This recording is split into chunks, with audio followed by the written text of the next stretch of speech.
Okay, तो आज हम पढ़ेंगे मोलर मास के बारे में। ऑलराइट, बहुत अच्छा टॉपिक है, इंटरेस्टिंग है, सिंपल सा भी है। Molar mass, what is molar mass? Molar mass is it's a unit, simple unit. You can say it's a unit. Alright.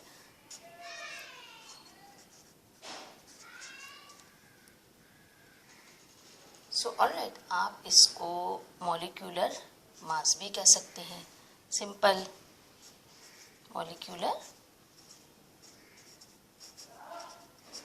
मास भी कह सकते हैं। ऑलराइट, आप इसको मॉलिक्यूलर सिंपल में मॉलिक्यूलर को MOL मोल करके लिख रही हूँ, मॉलिक्यूलर वेट भी कह सकते हैं। ओके, और आप इसको मॉलिक्यूलर फॉर्मूला मास भी कह सकते हैं, फॉर्मूला मास भी कह सकते हैं। ओके, सो मोलर मास क्या होता है? एक यूनिट होती है। मिसाल के तौर पर अगर मेरे पास कार्बन है, सिंपल कार्बन है, तो मुझे पता है कि उसकी जो वेट है, मॉलिक्यूलर वेट ले लीजिए या मॉलिक्यूलर मास ले लीजिए या मोलर मास ले लीजिए, कुछ भी होगा। अगर मैं पीरियोडिक टेबल में आप जाके देखिए तो वो 12 होगा। ऑलराइट, अगर कार्बन डाइऑक्साइड लेते हैं, CO2 लेते हैं, तो हमको पता है कि कार्बन की जो मास होता है वो 12 होता है। ऑक्सीजन, एक ऑक्सीजन का 16 होता है, तो 2 ऑक्सीजन है तो 32 होगा। ऑलराइट, अब आप इन दोनों को सिंपल ऐड कर लीजिए तो आपके पास सिंपल 48 आ जाएगा, 44 आ जाएगा, सॉरी। ओके, तो ये तो एक तरह से मोलर मास होता है।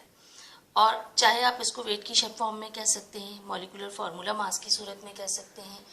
इसकी यूनिट जो होती है वो ग्राम में होती है और आप इसको ग्राम में मेंशन करते हैं। ऑलराइट, और अगर आप मॉलिक्यूलर मास की बात करते हैं तो आप इसको AMU यानी कि एटॉमिक मास यूनिट की सूरत में भी लिखते हैं इसकी यूनिट को। ओके, सो ये बिल्कुल सिंपल सा होता है। इसका मतलब ये है कि आप मॉलिक्यूलर वेट लें, मॉलिक्यूलर फार्मूला मास लें। देखिए कार्बन डाइऑक्साइड का फार्मूला है, मैंने इनके मासेस निकाले, तो ये मॉलिक्यूलर फार्मूला मास या मॉलिक्यूलर वेट, मॉलिक्यूलर मास, सब मोलर मास कहलाएंगे क्योंकि ये एक सिंपल यूनिट होती है, एक कांस्टेंट यूनिट होती है। ऑलराइट, अब जब हम मोलर मास पढ़ेंगे तो उसके लिए हमको मोल का कॉन्सेप्ट क्लियर होना बहुत ज़रूरी है। ओके, अब मोल जो है हमारे पास, ये बहुत इंटरेस्टिंग किस्म का टॉपिक है आपका, क्योंकि लोगों के समटाइम्स ये होता है कि कन्फ्यूजन्स होती हैं कि मोल एक्चुअली है क्या। मोल जो है आपका, मोल जो है एक्चुअली एक तरीके से आपकी यूनिट ऑफ मेजरमेंट है, यूनिट ऑफ मेजरमेंट है।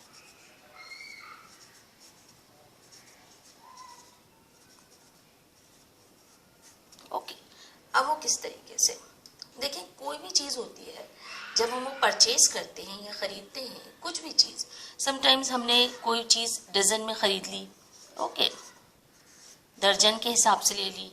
समटाइम्स हमने कोई चीज़ केजी में ख़रीद ली, ये इतने किलोग्राम है। आपने लेट सपोज आपने गोल्ड ख़रीदा, कुछ भी चीज़ कोई भी आपने परचेज़ की, तो उसकी मेजरमेंट कैसे होगी, वो चीज़ हमें मोल के ज़रिए से पता चलती है। ऑलराइट, सो हमें कैसे मालूम होगी? क्योंकि एक मोल में, अकॉर्डिंग टू एवोगैड्रो नंबर, एक मोल में पार्टिकल्स की तादाद, पार्टिकल्स की जो क्वांटिटी होती है वो हमेशा सेम होती है। अब वो होती है 6.022 to 10⁻23। ऑलराइट, ये हमेशा सेम होगी। सो इससे हम किसी भी चीज़ की मेजर कर सकते हैं। मिसाल के तौर पर मैंने कहा कि इतना मेरे पास गोल्ड है या इतना केजी है, किलोग्राम में ये चीज़ है, तो इसके मुझे मोल मालूम होंगे तो मैं उनके पार्टिकल्स बता सकती हूँ कि इसमें इतने पार्टिकल्स हैं। ऑलराइट, मसलन अगर मैंने कोई चीज़ केजी के फॉर्म में ख़रीदी और मैंने कहा कि ये 2 मोल्स हैं, 2 मोल्स हैं लेट सपोज ये, तो मैंने क्या करूँगी, फिर मैं इस 2 को 6.022 इंटू 10⁻23 से मल्टीप्लाई कर दूंगी तो वो उसका मेरे पास आंसर आ जाएगा। तो ये एक बहुत बेहतरीन हमारे पास एक मेजरमेंट यूनिट होती है। मसलन अब आप देखें कि ये हमेशा कांस्टेंट होती है। वो किस तरीके से, लेट सपोज आपके पास मैंने कहा कि 1 मोल कार्बन है, ठीक है, 1 मोल कार्बन। सही, आपको पता है कि कार्बन का वेट क्या होगा, 12 ग्राम होगा, ठीक है, कितना सिंपल सा है। अच्छा, अगर मैं बोलूं कि कहूं कि 1 मोल कार्बन डाइऑक्साइड, अब मैंने बात करी कार्बन की, अब हम बात करते हैं 1 मोल कार्बन डाइऑक्साइड की, तो हमें पता है कि इसका वेट 44 ग्राम होगा, ऐसा ही है। अब देखिए ये भी 1 मोल है, ये भी 1 मोल है, क्योंकि हमारा कॉन्सेप्ट ये कहता है, ये एक इंटरनेशनल यूनिट होती है, हमारा कॉन्सेप्ट कहता है कि 1 मोल में पार्टिकल्स की तादाद, क्वांटिटी जो होती है वो हमेशा सेम होती है, वो 6.022 इंटू 10⁻23 होगी, चाहे ये सिर्फ कार्बन है या ये कार्बन डाइऑक्साइड है, या आप वाटर ले लीजिए या आप अमोनिया ले लीजिए, एनीथिंग एल्स, उसमें सब में 1 मोल में पार्टिकल्स की तादाद हमेशा सेम रहेगी। उसका आपके फॉर्मूले से कोई रिलेशन नहीं होता कि अगर आपका फॉर्मूला बढ़ गया, यहाँ पे देखें 12 है, यहाँ पे 44 है, लेकिन क्योंकि मैं कह रही हूँ कि 1 मोल है, ये भी 1 मोल है, तो पार्टिकल्स की तादाद सेम 6.022 ही आएगी, इंटू 10⁻23 ही होगी। ऑलराइट, तो ये इसको एवोगाड्रो ने सबसे पहले डिस्कवर किया, क्योंकि प्रॉब्लम ये होती थी कि हमारे पास बहुत सारी चीजें होती हैं। लेट सपोज देखिए ना, हमारे पास बहुत सी चीजें होती हैं, समटाइम्स कोई चीज हमारे पास एटम की फॉर्म में है, ओके, समटाइम्स हमारे पास कोई चीज मॉलिक्यूल की फॉर्म में है, मॉलिक्यूल हो गया, समटाइम्स हमारे पास कोई चीज आयंस की फॉर्म में, ठीक है, आयोनिक पोजीशन में, किसी भी फॉर्म में हो सकती है। आप इधर कुछ भी ले लें, क्लोरीन ले लीजिए, यहाँ पे मॉलिक्यूल चले, मैंने क्लोरीन का ही मॉलिक्यूल ले लिया, यहाँ मैंने आयंस है तो मैंने सोडियम क्लोराइड ले लिया। अब आप ये देखें जिंक क्लोराइड कुछ भी ले लें। अब मैं कह रही हूँ कि इसमें मुझे कैसे पता चलेगा कि इतने मेरे पास इसकी क्वांटिटी सही फिक्स ये है, इसमें इतने पार्टिकल्स मौजूद हैं, आप उसको काउंट तो नहीं कर सकते। तो अगर आपने कहा कि भाई ये 1 मोल क्लोरीन के हैं, तो आप ये कह देंगे इसमें कि इसमें पार्टिकल्स की तादाद 6.022 इंटू 10⁻23 होगी। ऑलराइट, अब आपके चाहे वो क्लोरीन है, ये तो देखिए मॉलिक्यूल है, लेकिन मैंने कहा 1 मोल, तो आपने कहा कि हाँ फिर तो इसमें जो पार्टिकल्स की क्वांटिटी है वो सब में सेम 6.022 होगी इंटू 10⁻23। ये देखिए सोडियम क्लोराइड है, इसमें भी देखिए 1 मोल है इसके, अब सब में पार्टिकल्स की तादाद सेम है 6.022 इंटू 10⁻23।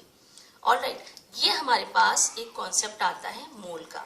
एक्चुअली होता है जब भी हम कोई चीज़ परचेज करते हैं, आप बाजार जाइए, मिल्क परचेज कीजिए, आप जूस लीजिए, आपने कोई सिल्वर ले ली, कोई मेटल ले ली, आपने किसी भी किस्म की कोई भी चीज़ परचेज की, वाटर मिनरल वाटर ले लिया, आपके घर में वाटर होता है, तो अब आप उसके जो पार्टिकल्स होते हैं आप उसको काउंट नहीं कर सकते, तो वो आप उसको मोल की फॉर्म में काउंट करेंगे। आपसे अगर कहा जाए 1 मोल है तो आपको पता होगा कि इसमें इतने पार्टिकल्स हैं। आपको कहा जाए 2 मोल्स हैं, आप इसको 2 से मल्टीप्लाई कर दीजिए। आपको कहा जाए 3 मोल्स हैं, लेट सपोज अगर 2 मोल्स हैं तो 2 से मल्टीप्लाई कर दीजिए इसको, ठीक है। अगर आपको कहा जाए भी 3 मोल्स हैं, 3 से इसको मल्टीप्लाई कर दीजिए।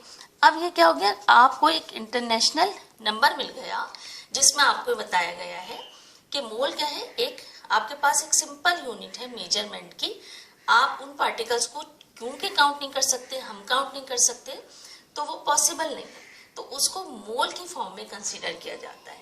अगर 1 मोल है तो उसका एक खास स्टैंडर्ड है, उसके लिए आपने खास यूज करी है क्वांटिटी कि भाई वो 6.022 इंटू 10⁻23 होगी। अब देखें उसका एटम से, मॉलिक्यूल से, आयनिक से कोई रिलेशन नहीं। So all right, so according to mole आपके पास कोई भी चीज़ हो, जितने भी ग्राम की हो, चाहे वो क्लोरीन है, आपको पता है क्लोरीन का सिंपल वेट 35.5 होता है। अगर आप इसको पीरियोडिक टेबल में देखें तो 35.5 होता है, ग्राम होता है, ये भी 1 मोल होगा, ओके। अच्छा, ऑक्सीजन O2, चाहे आप सिंपल एक ऑक्सीजन को ले लीजिए, ये ऑक्सीजन ले लीजिए, ये 16 ग्राम होगा, ये भी 1 मोल होगा। ओके, अगर O2 की आप बात कर रहे हैं यानी ऑक्सीजन मॉलिक्यूल, तो ये 32 ग्राम होगा और ये भी क्या होगा, 1 मोल होगा। ऑलराइट, अगर आपने बात करी 2 मोल्स की, कि भाई मैं 2 मोल्स की बात करती हूँ, तो 2 मोल्स के लिए क्या होगा, आपने जो भी आपके, और इसमें हमेशा पार्टिकल्स की तादाद सेम होगी, क्योंकि अब जब आप 2 मोल्स की बात करते हैं तो 2 मोल्स में भी क्या होगा, सिंपल सा होगा, आप जो 6.022 है उसको आप मल्टीप्लाई कर दीजिए 2 से। 3 मोल्स की बात करें तो इसको आप 3 से मल्टीप्लाई कर दीजिए। इस तरह हमारे पास एक एक्यूरेट मेजरमेंट आ गई।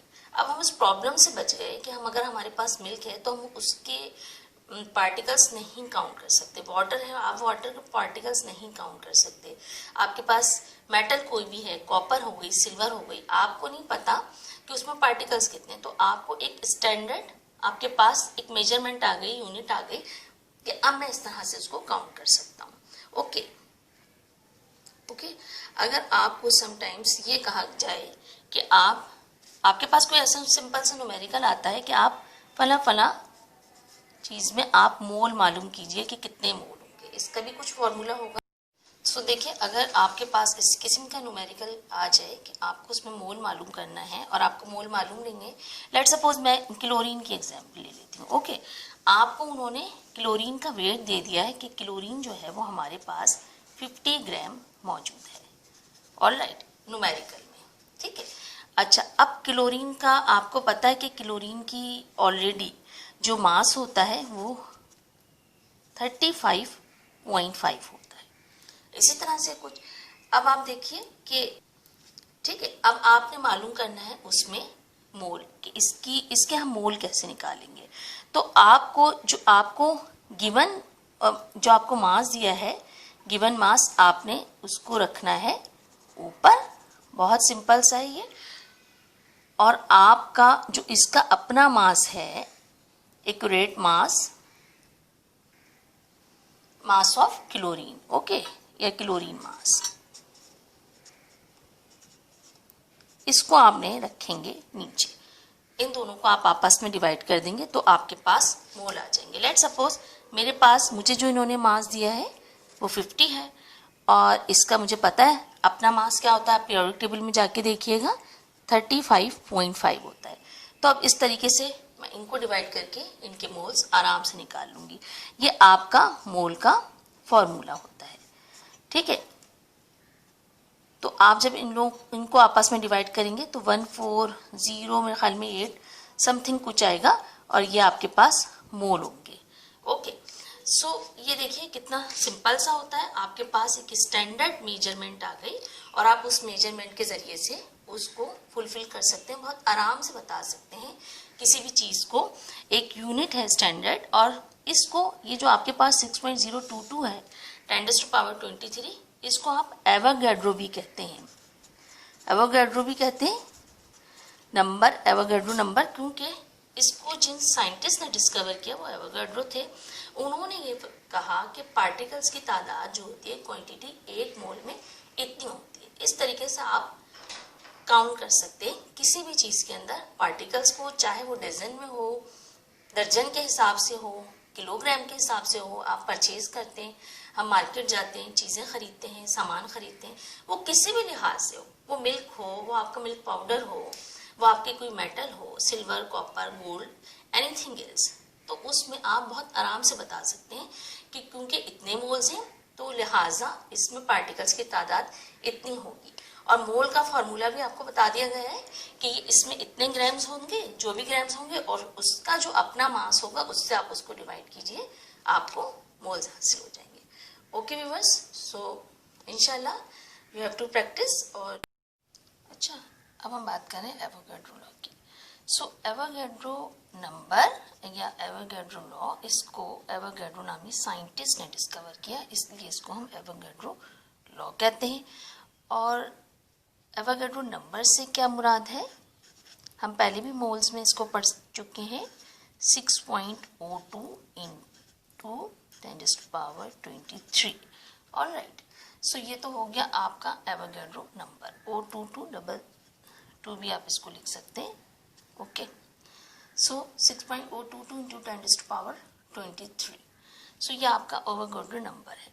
ऑलराइट, अच्छा इसमें क्या है आपका, ये लॉ आपसे क्या कहता है कि किसी भी एटम्स में, मॉलिक्यूल्स में या आइंस के जो 1 मोल होते हैं उसमें पार्टिकल्स की तादाद हमेशा सेम होती है। ऑलराइट, ये क्या होता है, पार्टिकल्स होते हैं, नंबर ऑफ पार्टिकल्स होते हैं, जो कि 6.022 टाइम्स 10⁻23 होते हैं। ऑलराइट, अच्छा अब आप ये देखें कि इसमें इसको हम आगे मजीद एक्सप्लेन कैसे करते हैं। कोई सा भी एलिमेंट्री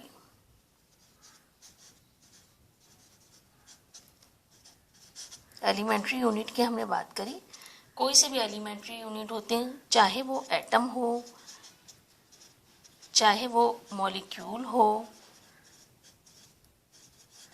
या वो कोई फॉर्मूला यूनिट हो।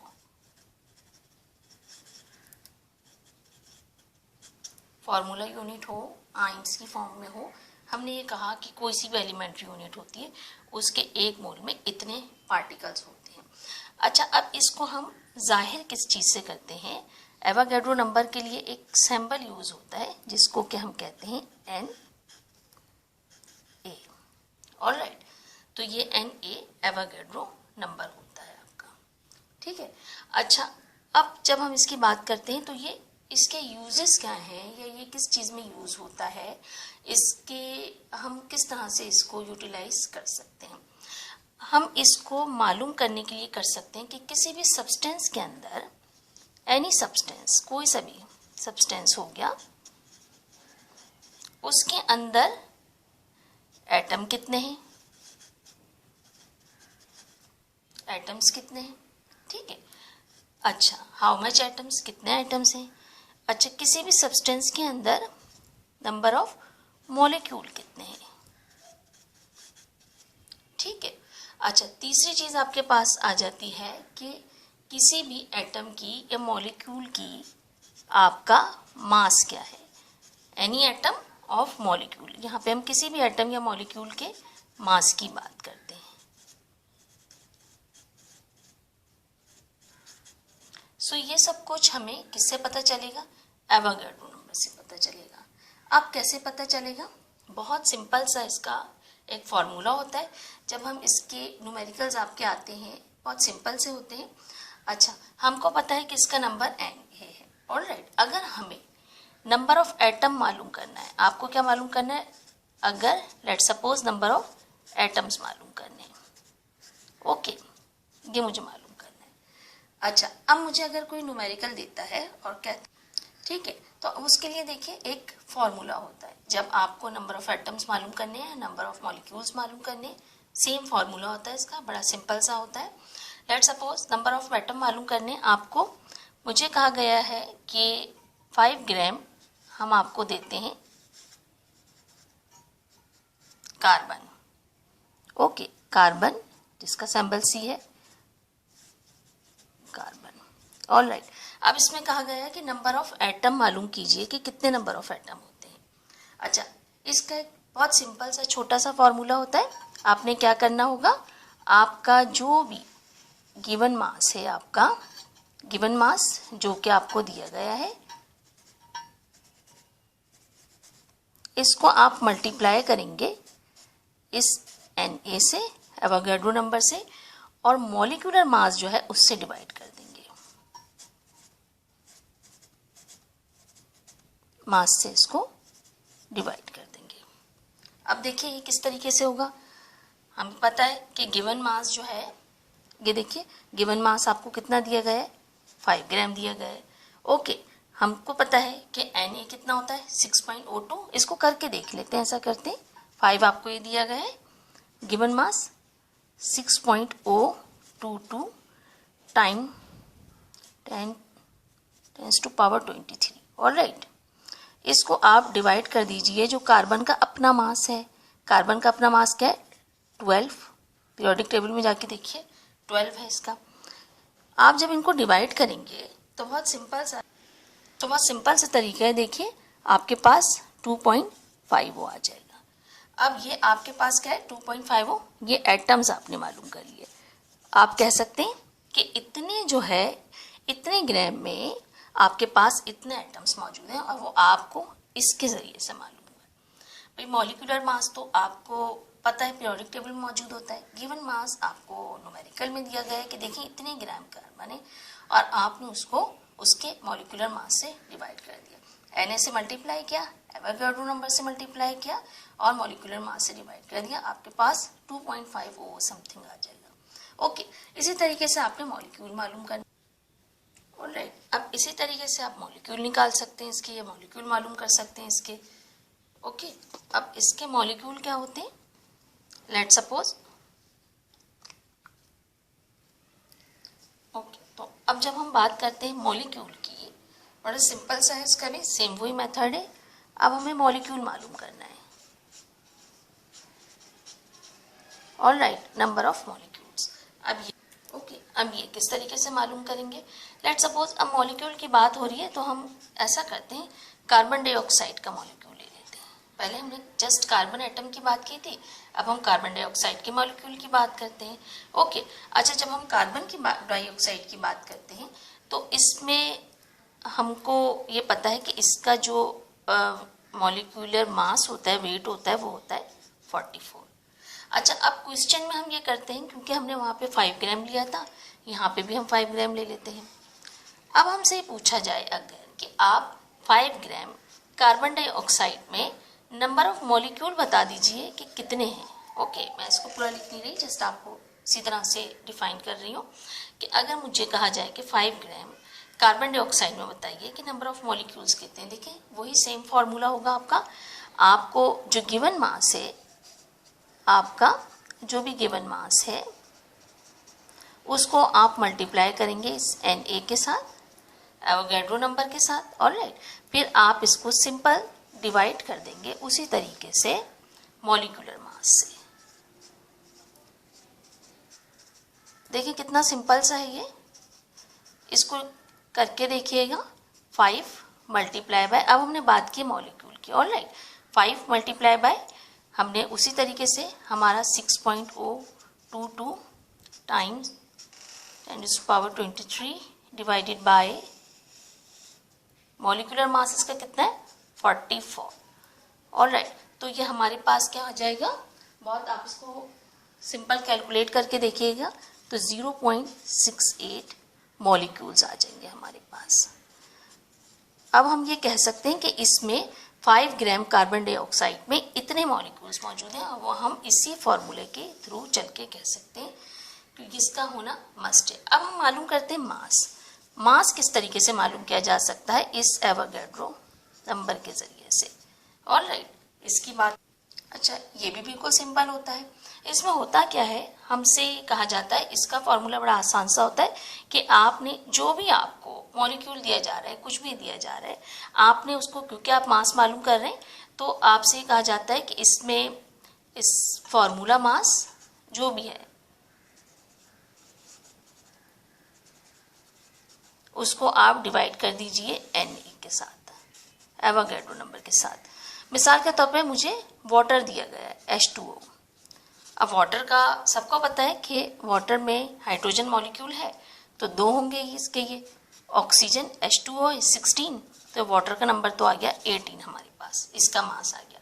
अब फॉर्मूला मास क्या हो गया इसका 18 divided by 6.022 times 10⁻23, sorry. Okay, अच्छा, ये हमारे पास आ गया। अब आप इनको डिवाइड करके देखिए, आपके पास में सिंपल आंसर आ जाएगा और वो आएगा 2.90 टाइम्स 10⁻23। ओके, अच्छा, तो ये देखिए हमने इसके थ्रू हमने मास निकालना भी सीख लिया, हमने मॉलिक्यूल्स किस तरीके से मालूम किए जाते हैं ये भी हमें पता चल गया, और एटम किस तरीके से मालूम किए जाते हैं ये भी पता चल गया। ऑलराइट, ये सब कुछ हमको किस तरीके से पता चला, एवोगाड्रो के जरिए से। तो ये बहुत सिंपल सा है और बहुत मस्ट है। ये एक परमानेंट यूनिट है, एक इंटरनेशनल यूनिट है जिसको आप चेंज नहीं कर सकते। ऑलराइट, क्योंकि कोई भी आयंस हो, एटम्स हो, मॉलिक्यूल्स हो, हमें नहीं पता कि उसमें पार्टिकल्स कितने, वो हम मोल्स के जरिए मालूम कर सकते हैं। मोल्स मालूम करने का फॉर्मूला भी आपको पता चल गया। फिर उसके बाद आप एटम्स मालूम कर सकते हैं किसी भी सब्सटेंस के अंदर, मॉलिक्यूल्स मालूम कर सकते हैं, मास भी निकाल सकते हैं एवोगाड्रो के थ्रू।